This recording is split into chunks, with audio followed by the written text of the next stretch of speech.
Indian సైన్మాలలా nepotism అనే పదము ఎన్నో సంవత్సరాలుగా మనం వింటూనే ఉన్నాము, చర్చలు జరుగుతూనే ఉన్నాయి. అయితే ఈ నెపోటిజం అంటే ఏంది అని ముచ్చటకొస్తే బంధుప్రీతి. ఇక ఇప్పుడు పరిశ్రమల స్టార్ పిల్లలందరూ ఇక వాళ్ళ అమ్మ నాయననో లేకుంటే వాళ్ళ తాత ముత్తాతలో ఎవరైతే పరిశ్రమల ఏలిర్రో ఇక వాళ్ళ వారసులే ఇందులో అడుగు పెట్టేటోళ్ళని ఇక దీన్నే నెపోటిజం బంధుప్రీతి అని అంటారనమాట. అయితే ఇటువంటి వాళ్ళు ఇక పరిశ్రమలు అడుగు పెట్టినప్పుడు ఇతర ప్రతిభావంతులైన వాళ్ళు ఇట్లా పరిశ్రమ అస్సలు అవగాహన లేనోళ్ళు ఇట్లా వస్తారు కదా, వాళ్ళ మీద ఎటువంటి ప్రభావం చూపుతుంది అనేది ఎన్నో రకరకాలుగా అభిప్రాయాలు అందరూ చెప్తూనే ఉంటారు. ఇక ముఖ్యంగా హిందీలా నటుడు సుశాంత్ సింగ్ రాజ్పుట్ చనిపోయినప్పుడు ఇట్లా చాలా మంది దీని గురించి విపరీతంగా చర్చ పెట్టిరంటే నమ్మురి. హీరోయిన్ కంగనా రనౌత్ వంటి వాళ్ళు ఇట్లా దీని గురించి కీలకమైన వ్యాఖ్యలు చేస్తూనే ఉన్నారు. ఇక ఇప్పుడు తాజాగా మన తెలుగు పరిశ్రమల హీరో మంచు విష్ణు వంతు వచ్చింది అనుకుంటా ఆయన ఈ బంధుప్రీతి గురించి ఆసక్తికరమైన విషయాలు బయట పెట్టిండంట. అయితే ఈ నెపోటిజం ఈ బంధుప్రీతి గురించి ఆయన ఏడ బయట పెట్టిండంటే ఇప్పుడు ఆయన చాలా కాలం తర్వాత కన్నప్ప అనే సినిమాతోని వస్తున్నాడు. ఈ ప్రమోషన్ల భాగంగానే ఆయన ఒక జాతీయ మీడియా సంస్థ ఇంటర్వ్యూలో మాట్లాడుకుంటా ఈ బంధుప్రీతి గురించి ఇట్లా మాట్లాడిర్రంట.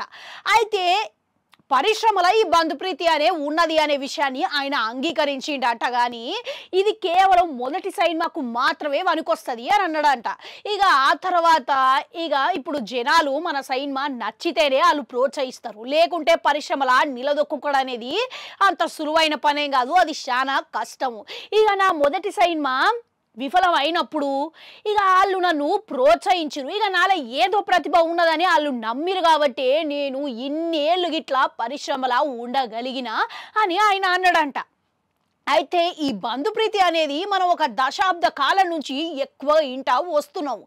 ఇక పరిశ్రమల బంధుప్రీతి ఉన్నది, అది ఓకే, కాకపోతే అది మొదటి సినిమాకు మాత్రమే ఉపయోగపడుతుంది, అందులో ఎటువంటి సందేహం లేదు. ఎందుకనంటే మా నాయన ఇట్లా పెద్ద నటుడు నిర్మాత, ఇక అందుకే ఆయన వారసుడు లెక్క నాకు మొదటి సినిమా చేసే అవకాశం అయితే వచ్చింది.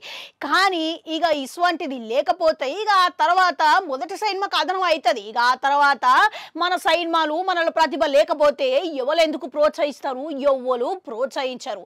ఇక నా సినిమా విఫలమైనా సరే కానీ నటుడుగా నాలో ఒక ప్రతిభ ఉన్నది, ఇక వాళ్ళు నా మీద ఏదో ఒక ఆశలు పెట్టుకున్నారు కాబట్టి నా సినిమా చూసేటందుకు థియేటర్లు వస్తున్నారు, లేకుంటే ఎందుకు వస్తారు. ఇక నేను ఇన్ని సంవత్సరాలు ఇక్కడ ఉన్నా అని కాబట్టి ఇక వాళ్ళు నా మీద పెట్టుకున్న నమ్మకమే అని నేను చెప్తా అని బహిరంగానే మాట్లాడిరంట. ఆ విష్ణు చెప్పిన మాటలు ఇక మీలో ఎంతవరకు ఏకీభవిస్తారు? కామెంట్లల్లో కమెంట్ పెట్టురి. అట్లా నాడు గంట ఉంటుంది, అది కూడా నొక్కురి, మళ్ళొస్తా.